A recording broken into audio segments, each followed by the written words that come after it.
are Locked On MLB Crossover, part of the Locked On Podcast Network. Your team every day. All right, baseball fans, welcome in. It's the Locked On Dodgers Yankees crossover World Series postcast. That is a mouthful. I am Pete Fox, host of the Locked On Dodgers postcast. He is Jay Berman formerly of CBS MLB SI, covering sports in New York for 20 plus years. I'm covering sports in LA dating back to 2007 for ESPN LA and NBC Sports Radio. And Jay, I don't know how this felt to you. Probably similar to the way it felt to the Dodger fans last night. The roles reversed here a little bit, save the outcome. The Dodgers were cruising along pretty much all night. We get to the bottom of the ninth inning, and all of a sudden there's life in the Yankees. It's not over yet. They did not go down quietly. They went down fighting. The Dodgers, though, get it done to take a 2-0 series lead. I think really the series is far from over. Very exciting thus far, but I don't think we can help at this point in time but hold our breath and wonder what the hell happened to Shohei Ohtani, and is his shoulder or wrist or whatever it is going to be okay. Now, with all of that said, if he's hurt, I'm not terribly upset feeling like the series is over, because he's merely just been pedestrian. He hasn't been, rocking the world. Now, if Tommy Edman got hurt, I'd be a little bit more worried, or Freddie Freeman is more hurt. But as far as what Ohtani has done thus far in this series, he's got one hit and it was fairly meaningless. So, the big buildup that we all hoped for between Judge and Ohtani has been a pillow fight. It has not been exciting in any way, shape, or form. You're absolutely right, Pete. And I just some numbers. Ohtani's hitting 260 this postseason, while Judge, we know, is hitting 150. So those numbers, as you said, pedestrian for Ohtani, and just simply put, for Judge, miserable. And it's one of the reasons why the Yankees are in an 0-2 hole. Yeah, I don't know what's going on. I mean, for Ohtani, it feels like, he's pressing a little. But when you look at Judge, what are your thoughts? To me, it feels like he's pressing a lot, and any sort of off-speed spinner on the outside half of the plate is practically an automatic strike for Aaron Judge. I mean, it's unhittable. He can't seem to get to it and won't lay off of it. I'm just, it feels too easy. Before the strikeout in the ninth inning, he had taken 109 swings, whiffed on 47 of them. That percentage is 43%. Just worthy of mention, the highest whiff rate in the regular season was 36%. He's now whiffing at 43%, and this is the World Series. So, as you said, at this point, you throw your hands up in the air with Judge. You're just not sure what you're going to get, other than a swing and a miss at that sweeper outside on the left. Yeah, I look up and down this, and I'm not trying to talk down about the Yankees. I understand what they're capable of. I was on with the guys in Dallas today on the Fan 105.3. We were talking about the game yesterday, and they kind of asked at the end what I think is going to happen in this series. And of course, I danced around the top of the fence. I'm like, look, I hope for the Dodgers to win this series, it's got to be in 5 or 6. If it goes 7, it's probably the Yankees. But to me, if you compare the lineups, the way things are going right now, it feels like the Dodgers have a decided advantage offensively. When you compare the bullpens, I feel like the Dodgers have a slight advantage. And really the only place I kind of feel like the Yankees have an advantage is starting pitching, and the Dodgers have handled it. I have not sat there at any point in time in 2 games in this series with this Yankees starting pitcher going, damn. I didn't feel like any of them were Yu Darvish, the way he made the Dodgers look early in the NLDS against San Diego. Yu Darvish was unhittable. I don't see any of that from these guys. I feel like these guys are good, but the Dodgers are so locked in at the plate right now. They can handle just about anything. Well, they obviously, when they lose the Cole starts, those are real killer. Cole is probably the best starter, certainly the best pitcher in the series. However, they've already blown one of his starts. And who knows how, and that came at a cost of 88 pitches when it could have been 110 very easily last night. However, It does line up where we could get at least one more start from Cole. And at that point in time, with your season on the line, it's 100 plus pitches, I would assume, despite the fact that we thought that 88 last night was just not enough for Cole. Yeah, I looked at Yamamoto's outing tonight, and, we were hoping for 4. I felt 4 would be no problem. 5 was kind of the number I was looking at. I felt he could have finished that inning. He was just dealing. I mean, he gave up that 1 hit, and again, that was not a terribly bad pitch that Soto hit out for the home run. Beyond that, spotting the fastball where he needed to, good velocity. I don't know that I've seen him be in the high 90s as regularly as he was tonight, setting up the breaking balls, and he got his 4 Ks on 3 splitters and 1 slider. And when his splitter is working, that is a relatively wicked pitch. I mean, it got in on Judge's hands the one time there where you're like, that ball's unhittable, especially when you're going like Judge is going right now. So it was a good outing, and it was comforting to see him as Dodger fans out there kind of doing almost anything he wanted to. Yeah, I wasn't surprised by Yamamoto's start. Obviously, you have to take a grain of salt with the regular season starts. However, his best regular season start was against the Yankees in the Bronx, 7 innings, 2 hits, no runs, 7 Ks. And then, of course, he does what he did tonight. So, to be fair, yes, it was a regular season start, but it's his first year in the major leagues. And to be fair, it wasn't shocking tonight. Not from this point of view. Yeah, I feel like he's kind of a guy that thrives on the bigger moments, the enormity of this outing. And I ultimately feel like the Dodgers kind of have that sort of chip on their shoulder as well. They feel like coming in as the favorites in this series, granted, not by much, but they've been the favorites to win the World Series all season long.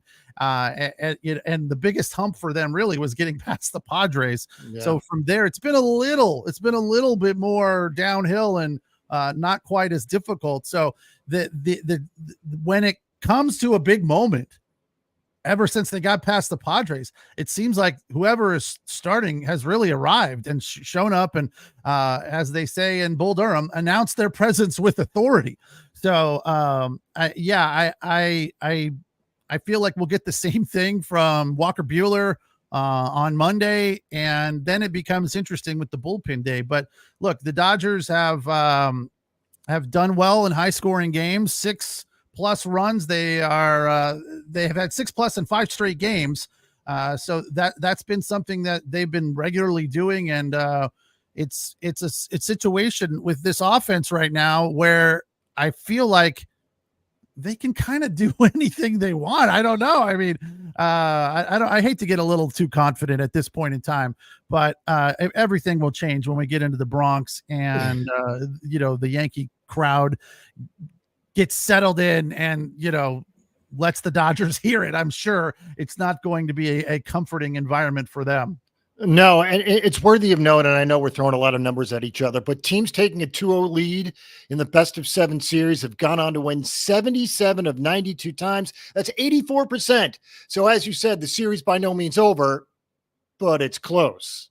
Yeah, I mean, it really is. And that puts things into perspective. I was just looking at the Dodgers lineup as well. Who bats leadoff? Is it Edman? Does he slide to the leadoff spot? If Shohei doesn't play, does Betts go up to the 1 hole and they just move everybody up a spot? Really interested to see what the Dodgers do there. Yeah. The big question in my friend's text chain is who's the next DH? I mean, who are you going to put in there? It's probably Andy Pages. Because Andy Pages is marginal as an outfielder. He's okay. He's not great. He's not Tommy Edman by any stretch, or Kike Hernandez, or Chris Taylor. All those guys are better in the outfield. Chris Taylor has been much better lately, but I think if you have to pick between those two as far as a guy that's going to step in that has the ability to hit one out, it's Andy Pages. So that's the next man up there. And you're right. Probably I would say Mookie moves up to the leadoff position because that's a more standard, comfortable position for him as far as where he would be. The question here in the comments from more than one person is fairly obvious. And I got to admit, I asked myself this same question. Why the heck was Ohtani stealing right there? Like, what was that? It seemed foolish and unnecessary, don't you think? I do. It's also ironic that he gets hurt on a feet first slide as opposed to the head first slide that seems to injure, 1 out of every 4 sliders, if you will. I will say this. I was happy that he slid feet first, but I thought it was a ridiculous attempt at a steal. How about that? Yeah, it didn't seem to make any sense. They didn't need that at any point in time. I was a little surprised from the standpoint. It didn't look, even in slow-mo. Usually when you see something in slow-mo, you're like, oh, I see it now. It didn't look devastating and bad. It didn't seem like he popped his shoulder out. I mean, I don't know about you. I've never popped out my shoulder. I've had buddies that I've grown up with that, would pop their shoulder out just stretching, and would pop it back in, right. just by ramming it into a wall like Mel Gibson in Lethal Weapon. And, we'd continue playing whatever random weekend sport we were screwing around in. So, but most people that pop their shoulder out, it's devastatingly painful and are done for a long period of time. So if his shoulder was dislocated as they are speculating, I'm assuming we don't see him again. But if it's not as bad as they are saying, then we'll see. There's a possibility that he gets back in there because obviously this means a lot to him. We'll have to wait and see on that one. He's Jay Berman, host of the Locked On Yankees postcast on the Locked On Sports New York YouTube channel. And I'm Pete Fox, host of the Locked On Dodgers postcast on the Locked On Sports LA YouTube channel. We will take a break, and when we come back, we will get into the day for Juan Soto, which was the highlight of the offense for the Yankees. We'll do that right after this on the Locked On Sports LA New York crossover World Series broadcast, yada yada blah blah. All right, tonight's episode of the Locked On Dodgers Yankees crossover postcast is brought to you by FanDuel. FanDuel, of course, is America's #1 sports book. Get ready to tackle the NFL action with FanDuel's #1 sports app, because right now new customers can get $150 in bonus bets if you make just a $5 bet and win. The FanDuel Sportsbook app gives you everything you need to place live bets on the NFL all in one place. Now, for those of you who aren't familiar with live betting, it's a lot of fun and it's really cool, especially if you are entrenched in a team and a specific game and you get an inkling or a gut feeling about what's happening with this specific game and what's going to happen in the rest of the game. So it is a great way to win money if you have a very deep knowledge of a team and you know what their tendencies are. So live betting is very, very cool, and they do it on FanDuel. So check it out, FanDuel.com, or you can, of course, download the app. Again, you'll get started with $150 in bonus bets if you win your first $5 bet. Check it out, FanDuel.com. Never waste a hunch or make every moment more with FanDuel, an official sportsbook partner of the NFL. I don't know about you, Jay, but I love live betting. There was a year, I don't know if I'm allowed to say this, but there was a year that I covered the LA Kings, 2014, when they won the Stanley Cup. And prior to all of this sports betting being as legal as it is now, you could always do it offshore or in Canada or whatever. The Kings were notorious for falling behind 1 or 2 goals early in a game and coming back and winning by 2 or 3 goals. So the Kings, when they would fall behind, I would immediately go to whatever app I was on and I would bet that they were not only going to win the game, but they were going to cover 2 goals or something. And I did like 2 or 3 times and cashed in fairly big. It was just a cool sort of, I felt like I, was super knowledgeable and special because I was like, look at me. I'm predicting what's happening in this game here. Welcome back. It's the Locked On Dodgers and Yankees crossover postcast on the Locked On LA and New York YouTube channel. So Juan Soto last night, one of the things coming away from game 1 that I felt great about, Jay, was that Jack Flaherty kept Juan Soto in check. Now, I don't know how many times we've heard it. It's at least a handful of times that Juan Soto is a very, very good middle to up fastball hitter. So just don't throw him a pitch there is what that tells me. But evidently tonight they did that, and Juan Soto took advantage of it with a home run. I didn't think it was a terrible pitch from Yamamoto, and I didn't actually see the hit in the ninth. I don't know where the location on that pitch was. I was busy getting the show set up here, so I missed that at bat there. But Juan Soto, without a doubt, is the guy that's the hottest in the Yankee lineup right now. I still look at this and say, I don't know how the Padres let him go. If I'm the Padres GM, I don't care what you offer me. I'm not giving up Juan Soto. So it's been a coup for the Yankees to get him. I don't know if he can win this World Series single-handedly, though. No, it's funny. With Soto, Judge, and Stanton, if I had told you two of the three would be clicking, you probably would not have guessed that Judge would be the lone man out. Right. But that has been the case. And yet, despite the fact that Soto's now hitting 350 and Stanton's hitting almost 300 in the postseason, they're in an 0-2 hole. So it's really amazing. I think as Judge goes, so go the Yankees. And unfortunately, from a Yankee perspective, he's not hot right now. In fact, he's cold. He's ice cold and he's not hitting, and it's killing the Yankee lineup, certainly the top half of it. Judge 0 for 4, 3 more Ks. As we said, the whiff rate is ridiculously high, sky high. He just he can't seem to get out of his own way. And I think it's one of those things. We've seen him hit a home run in this postseason. We thought that would get him back on track, and he falls right back into the swinging and missing at the sweeper, the pitch that is just his kryptonite at this point in time. And it hasn't been Glaber Day in a while. Do you see them moving Chisholm maybe up to the leadoff spot there? Because Glaber has been absolutely ice cold as well. What's funny about Jazz is hitting 186. He's been ice cold as well. So really, Torres, Soto, Judge, Stanton, they've already moved Austin Wells all the way down in the lineup when he was really the cleanup hitter for the better part of 2 months, the last 2 months of the regular season, and obviously into the postseason as well. But you're right. I don't think they'll switch the lineup, but with Torres, Soto, Judge, Stanton, if those guys don't click, the Yankees won't win. So it won't even matter. Yeah. I've been hearing the numbers they've been throwing around about Austin Wells, like 4 for 40 or something. He is just ice cold as well. So, you know, the Volpe thing, he's had some flashes, right? And that's a guy that's got some pop. So I think in the bottom of the ninth, when he was up there against Trinan, who just couldn't find it, we were all a little bit, nervous, biting our nails there, because if he messed up and threw one over the plate, it felt like Volpe was on it. But that sweeper that Blake Trinan throws, it's mind-boggling to me. It's like the guy, who's the Yankee reliever that only throws changeups? Tommy Kahnle.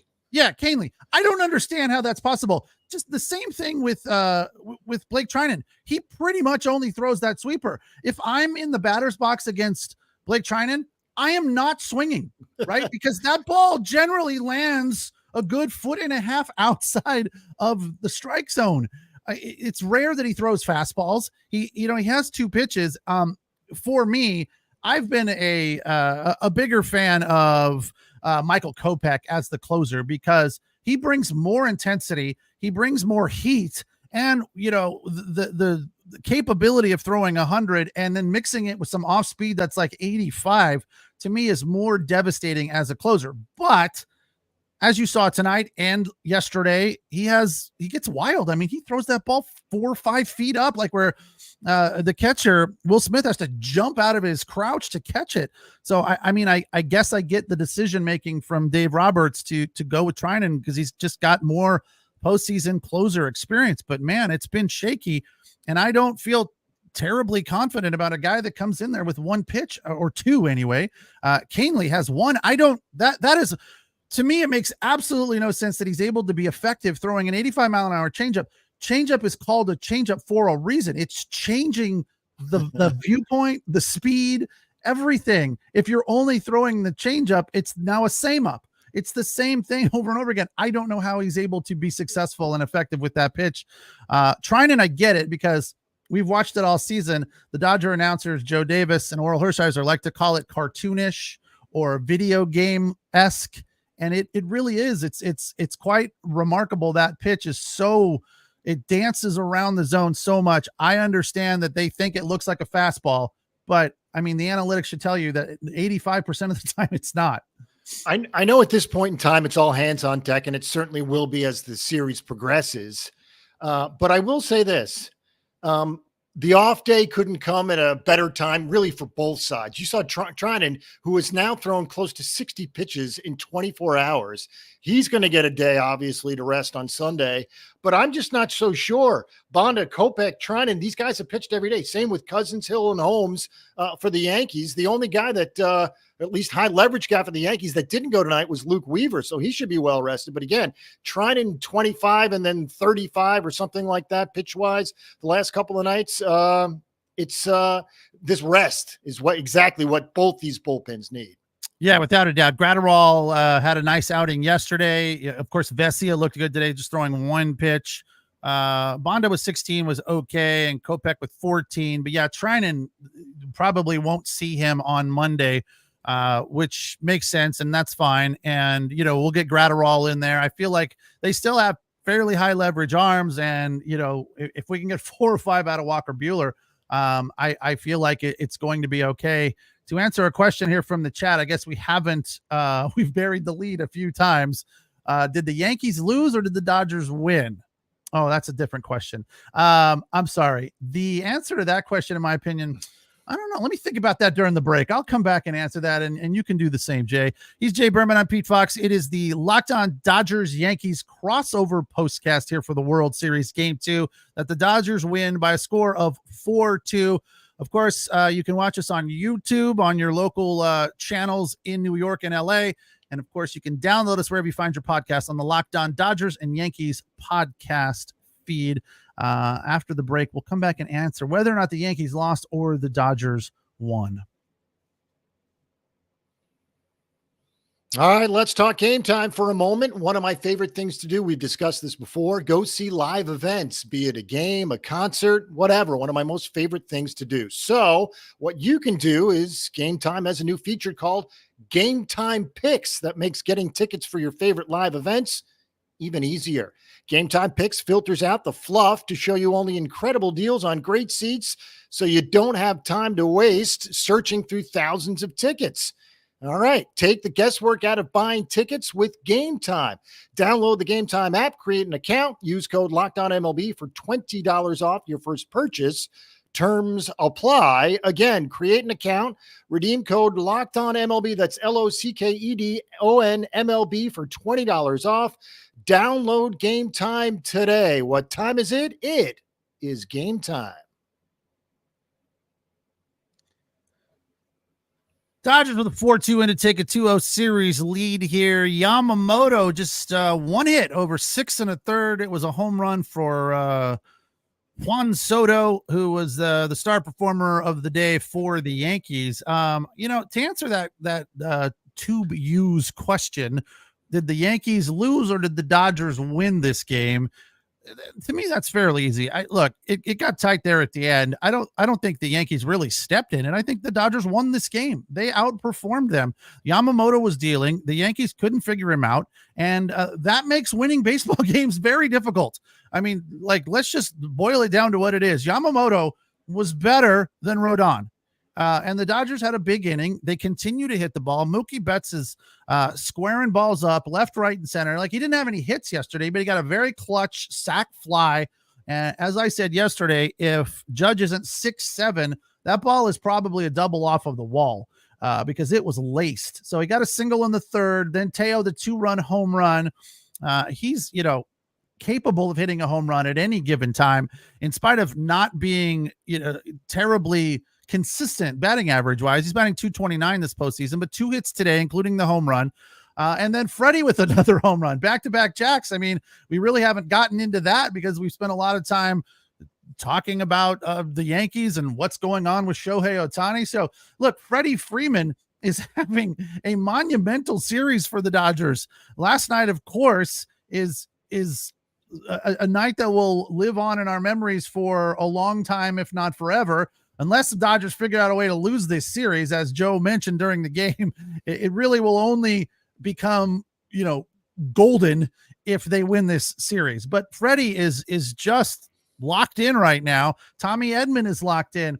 So the Dodgers went out and had a big inning, and they made it stand up with good pitching. To me, that's winning the game. And a side note about Freddie, 4 consecutive World Series games with a home run. That's dating back to when he was with the Atlanta Braves, but that's remarkable.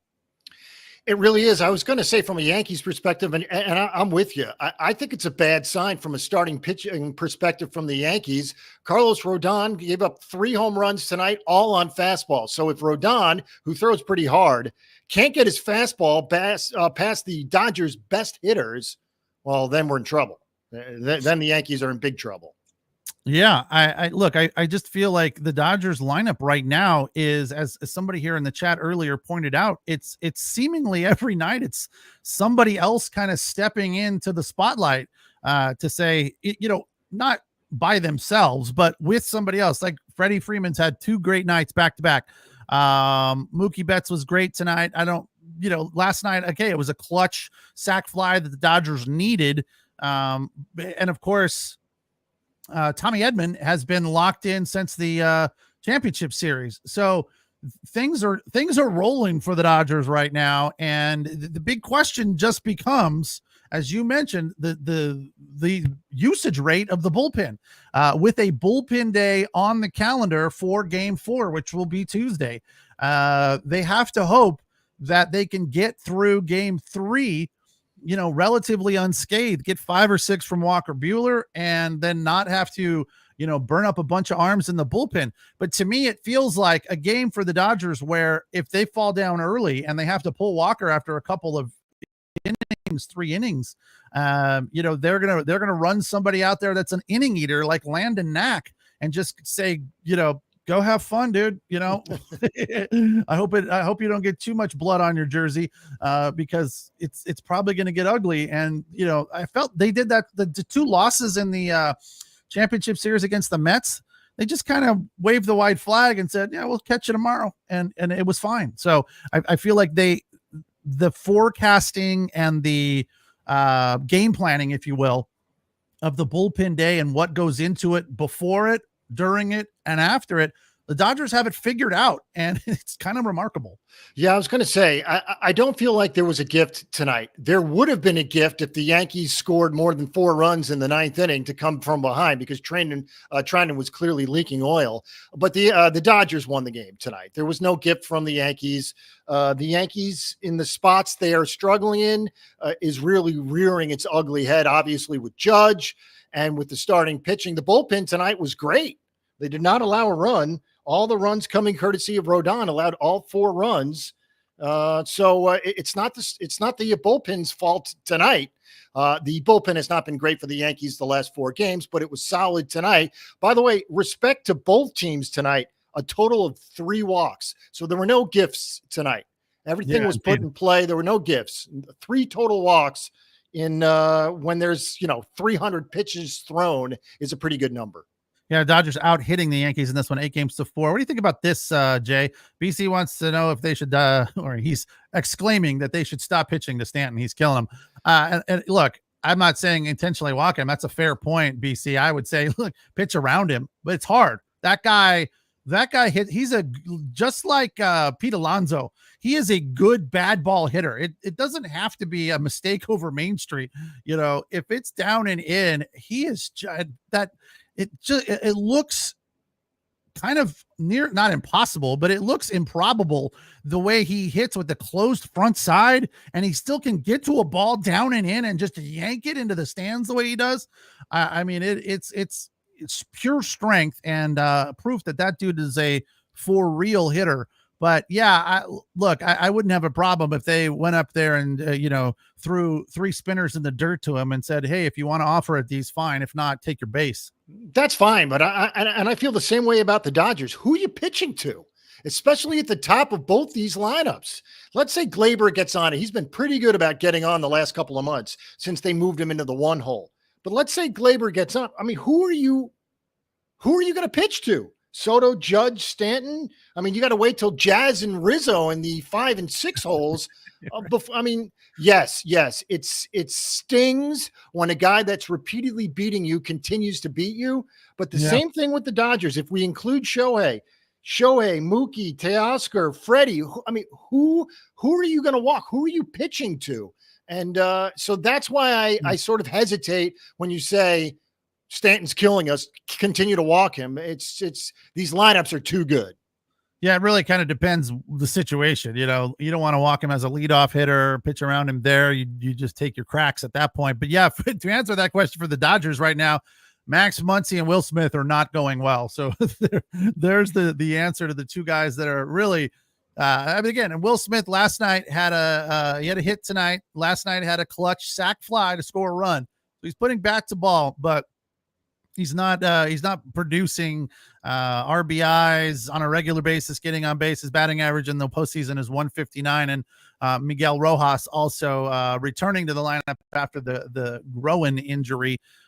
He's at 182. So the bottom three in the lineup right now are not really holding their own weight, but Kike's taking care of business in spite of an 0 for 3 day today, which was a little surprising. You know, it just feels like that guy can get on base and get base hits, you know, at will whenever he wants to. So the big question is at this point, after a day off, what's up with Shohei's shoulder? Nando is saying that he left the stadium, which means they probably sent him off to UCLA or something to get an MRI and see what's going on. I don't imagine it's good.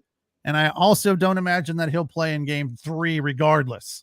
Yeah, there was some mentions on Twitter tonight about what John Smoltz said. I don't know if you caught it, but he said, and we're presuming it's his non-throwing shoulder, but in one particular season, he popped out his shoulder, he said 13 times. Now, let's put a little perspective on that. 13 times means he was able to recover 12 times, right? If it happened 12 times, every single time he came back, he pitched again. So that's good news. The bad news is that if Shohei's never done this before, well, the first time might be the worst time. So we're just not sure. Yeah, absolutely. Without a doubt. It's I guess the good news is that the Dodgers are deep and it's not his pitching shoulder, and the Yankees are 2 for 22 with runners in scoring position. So those are all things working in favor of Shohei Ohtani banging up his shoulder. All right, Jay. Well, day off tomorrow. You have what? Giants tomorrow? No, Giants are the Monday nighter. Believe it or not, the trifecta occurs Monday night when the Yankees, the Giants, and the Knicks all play at the same time. So Monday night is a unique night. That's going to be tough. How are you going to do all three at once? Yeah, no, that's I don't have enough computers. Yeah, I did Clippers today. The Clippers are playing tomorrow. I have Chargers tomorrow against the Saints. So we'll see if they can turn it around. Jay, it's been a blast. Good to do this with you. And, maybe we'll do it again in basketball season when it's Clippers and Knicks or something. We were hoping to do the whole World Series like this, but we got shut down. We're like, you guys have to work hard. You don't get to do the crossover cakewalk for the whole series. But it's going to be fun. I by no means think it's over, but I like where we're sitting. I'd much rather be in my shoes than yours right now. You know, we talked about the math. We don't like to go too heavy into stats, but I think this one bears repeating. 77 of 92 series of the best of 7 series that started off 2-0, that was the winner. So odds are against the Yankees coming from behind. I like 84%. That is a number I can sleep well with tonight. Dodgers a 4-2 win, taking game 2. Game 3 is in the Bronx on Monday. As we mentioned, Walker Buehler will go for the Dodgers. Clark Schmidt for the pinstripe. He brings in a 3.86 ERA and a 1.29. I always try to dig in a little deeper here on the numbers to find something that's favorable for the Dodgers. He has a better whip than Buehler. The innings pitch is about the same. The hits 10-9. Ks are 6 apiece, base on balls 3 apiece, and 1 home run each. This is a very, very even pitching matchup if you look at the numbers. Also, it's funny because I was just looking at that. It's very even. The Yankees are actually pretty big favorites for what it's worth at this point in time. Obviously, that could change over the next 24 to 48 hours. However, Yankees are favored heading into Game 3, which is interesting with Schmidt and Buehler on the mound. All right, buddy. Good stuff. That's Jay Berman, Locked On Yankees postcast host on the Locked On New York YouTube channel. And I'm Pete Fox, host of the Locked On Dodgers postcast on the Locked On Sports LA YouTube channel. Enjoy the day off tomorrow, Jay. You'll be kicking your feet up and then busy on Monday. And I'll be on Chargers tomorrow and potentially Clippers Warriors tomorrow night. Enjoy the rest of your weekend. Have a good one. It's the Locked On Dodgers Yankees postcast. Enjoy your Saturday nights.